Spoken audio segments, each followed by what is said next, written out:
आता माझं नाव ओमकार बनसोडे आणि जे माझं प्रेम प्रकरण होतं ते त्याशी होतं।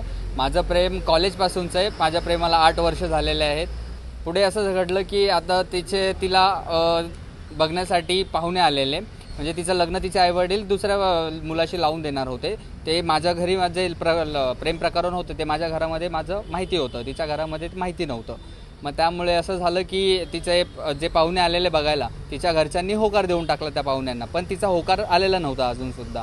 मग तिची आई तिच्या मागे लागलेली, वडील मागे लागलेले की त्याला हो बोल, तिला मारहाण केली। त्याच्यामुळे मग तिने एका दिवशी तिच्या आईला सांगितलं की माझं असं प्रेम आहे ओमकारशी, 8 वर्ष आमचं जुनं रिलेशन आहे। मग पुढे काय घडलं? 8 वर्ष त्याच्यानंतर मग तिचे आईने तिच्या वडिलांनी सांगितलं की असं आहे। तर तिच्या वडिलांनी विचारलं की त्या मुलाची जात कोणती आहे। तर त्यानंतर मग तिनेच शिवानीनेच सांगितलं तिच्या मम्मीला की त्या मुलाची जात बुद्धिस्ट आहे। तिच्या वडिलांना पण सांगितलं जात बुद्धिस्ट आहे। तर तिच्या वडिलांची ती कॉल रेकॉर्डिंग आहे माझ्याकडे, पण ते मला जातीवर्ण भिकारी वगैरे असं बोललेले आहेत त्याच्यामध्ये। पुढे काय घडलं की शिवानी तुला भेटली, तिने काय सांगितलं? आमचं 15 मे 2026 रोजी आमचं कोर्टामध्ये लग्न झालेलं होतं। त्याच्यानंतर मग मी तिला 19 तारखेला रात्री घेऊन आलो। आम्ही कोर्ट मॅरेजमध्ये तिच्या आईवडिलांना सांगितलं आम्ही कोर्ट मॅरेज केलेलं आहे। तिचे आईवडील फोर्स करत होते की ते पाहुणे आलेले त्याला बघण्यासाठी हो बोल म्हणून। तर मी तिला तिच्या घरातनं घेऊन आलो, माझ्या फॅमिलीसोबत मी तिच्या घरी गेलो, बोललो की आम्ही कोर्ट मॅरेज केलेलं आहे। आता मुलगीचा लिगली मी हस्बंड आहे आणि मुलीला माझ्यासोबत राहायचं आहे याच्या पुढे। तर मुलगी माझ्यासोबत राहण्यासाठी रेडी होती, माझी फॅमिली पण रेडी होती तिला ॲक्सेप्ट करण्यासाठी। मग आम्ही तिच्या पण आईवडिलांना बोललो की या तुम्ही मानपाडा पोलीस स्टेशनमध्ये। तिचे आईवडील मानपाडा पोलीस स्टेशनमध्ये आले नाही। मग माझे आईवडील आले आणि आम्ही रीतसर तक्रार की इथे म्हणजे आम्ही रजिस्टर मॅरेज केलेलं आहे असं मानपाडा पोलीस स्टेशनमध्ये 19 तारखेला रात्री 12-12:30च्या सुमारास आम्ही मानपाडामध्ये नोंदवलेलं आहे। पुढे काय घडलं? पुन्हा त्यांनी लग्न करण्यासाठी तुला सांगितलं? मुलगी माझ्याकडे 2 दिवस होती।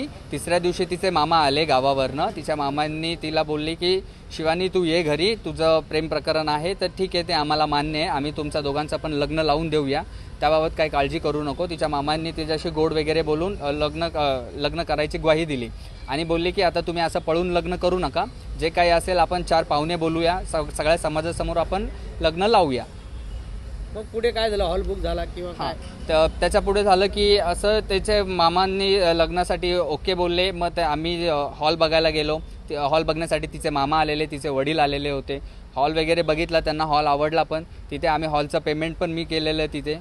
आणि त्याच्यानंतर मग आम्ही हॉटेलमध्ये गेलो, तिथे आम्ही जेवण वगैरे पण केलं। त्याच्यानंतर सुद्धा त्यांच्या घरचे हावभाव वगैरे सगळे व्यवस्थित होते, ते ॲक्सेप्ट केल्याचं नाटक करत होते आमच्या। ते लोक रात्री 11:30च्या सुमारास मी त्यांना बघितलं, मी घरी गेलेलो त्यांच्या, तर सगळं व्यवस्थित होतं। तिला माहिती नव्हतं, म्हणजे शिवानीपर्यंत असं काही पोहोचवलं नव्हतं की आम्ही तुम्हाला घेऊन जाणार आहेत वगैरे। ते तिच्या फॅमिलीची इंटरनल प्लॅनिंग होती, तिला तिथून घेऊन जायचं होतं रात्री, तिला न कळत ते लोक घेऊन गेले आणि तिला स्वतः जायचं नव्हतं। ती मला बोललेली पण की ओमकार मला जायचं नाही आहे, तरी मी बोललो की ठीक आहे, ते आपलं लग्न लावून देणार आहेत म्हणून, कारण की त्यांनी मामानी ग्वाही दिलेली, हॉल वगैरे बुक केलेला होता आणि सगळंच झालेलं होतं। तिचे मामा पत्रिका छापायचं होतं हे पण मला बोलत होते।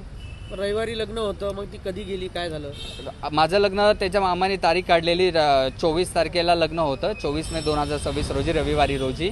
तर तिच्या मामांनी तिला काल रात्रीच म्हणजे 21 तारखेला रात्री 12:30 ते 1:30च्या सुमारास तिला तिथून घरातनं ते लोक जबरदस्ती घराबाहेर घेऊन गेले। आता ते कुठे घेऊन गेलेले आहेत त्याबद्दल काहीच मला कल्पना नाही आहे।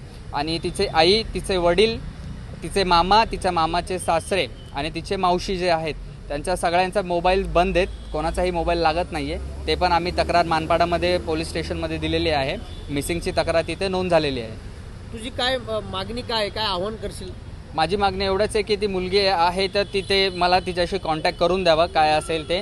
मला त्या मुलीशीच लग्न करायचं आहे आणि त्या मुलीच्या जीवाला काही धोका वगैरे पोचू नये तिच्या आईवडिलांनी, तिच्या मामांनी वगैरे। जर काही होत असेल तर त्याच्यापुढे जे काही कानूनी प्रक्रिया असेल त्यांच्यासाठी सगळे जबाबदार सर्वस्वी तिचे आईवडीलच असतील आणि तिचे मामा, तिच्या मामाचे सासरे, तिचे मावशी, हे सगळे जेवढे जण तिला घेऊन गेले ते सगळे त्याच्यासाठी जबाबदार असतील।